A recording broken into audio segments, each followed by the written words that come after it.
Ini pernah direncanakan oleh suami istri di masa lalu, dituliskan di dalam kitab yang sangat populer. Persoalannya, begitu ibunya mengandung, istrinya mengandung, lahir anaknya usia 2 tahun, maaf, mereka punya rencana, anak ini insya Allah kita akan didik jadi lebih baik, keluarga kita lebih baik, anak ini akan jadi ulama. Qadarullah usia 2 tahun ayahnya meninggal.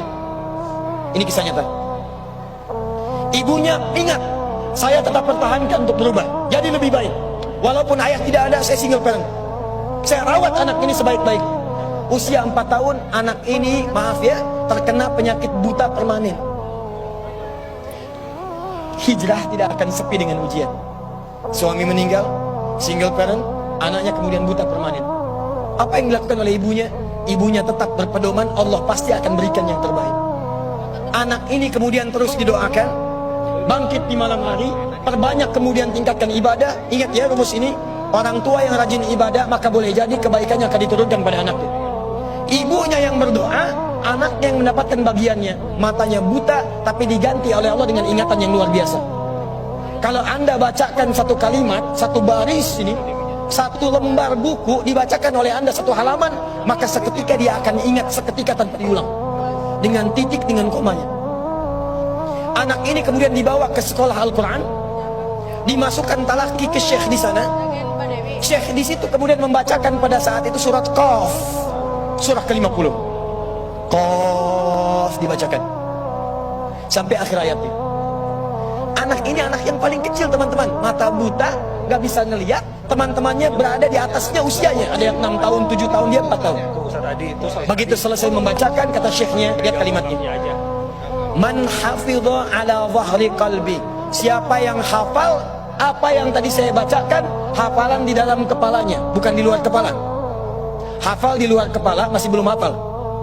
Kata syekhnya, hafal di dalam kepalanya. Tiba-tiba saat semuanya diam menyimpan tangannya begini, anak yang buta tadi mengangkat tangannya mengatakan, hafidtu ala zahri qalbi, saya sudah hafal.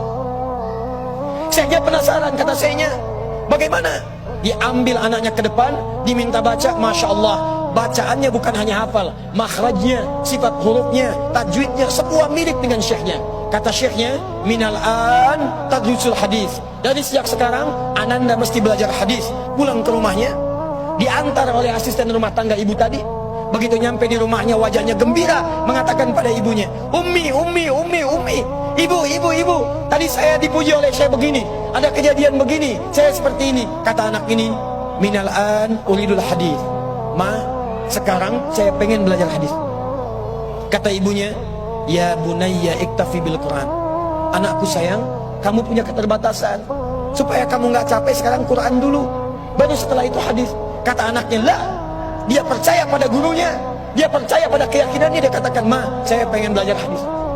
Dia tinggalkan ibunya sambil meraba jalan begini ke kamarnya.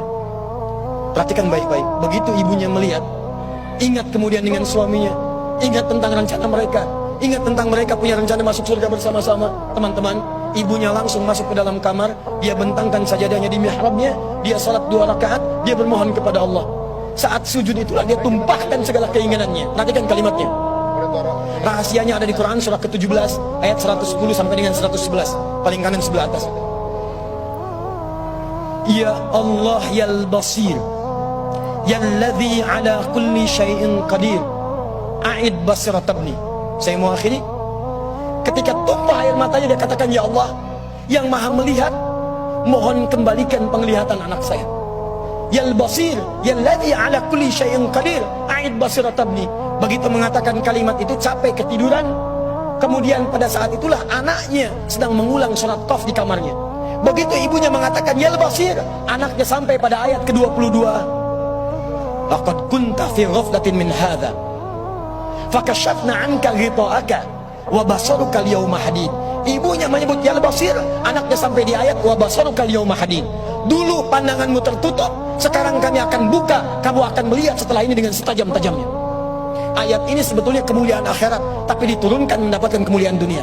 Tiba-tiba setelah baca ayat ini, ibunya berdoa, bersamaan kalimatnya, tiba-tiba terbuka pandangannya.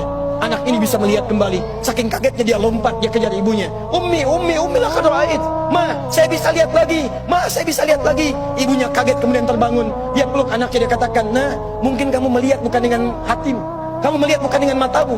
Rubbama ra'aita biqalbik laisa bi'ainik. Mungkin bukan matamu tapi hatimu. Kata anaknya, Ma, saya melihat dengan mata saya. Ini mama pakai baju ini, di sekitar kita ada benda-benda ini. Allahu Akbar. Ibunya kemudian yakin anak itu bisa melihat. Dipeluklah anaknya. Keduanya kemudian menangis, dan ibunya sejak saat itu yakin bahwa anak ini punya kemuliaan besar di masa depan. Maka disekolahkanlah kemudian tempat-tempat terbaik, belajar hadis terbaik, diingat segalanya, cepat luar biasa. Anak ini kemudian dikenal dengan luar biasa di masa depan. Nama anak ini adalah Muhammad.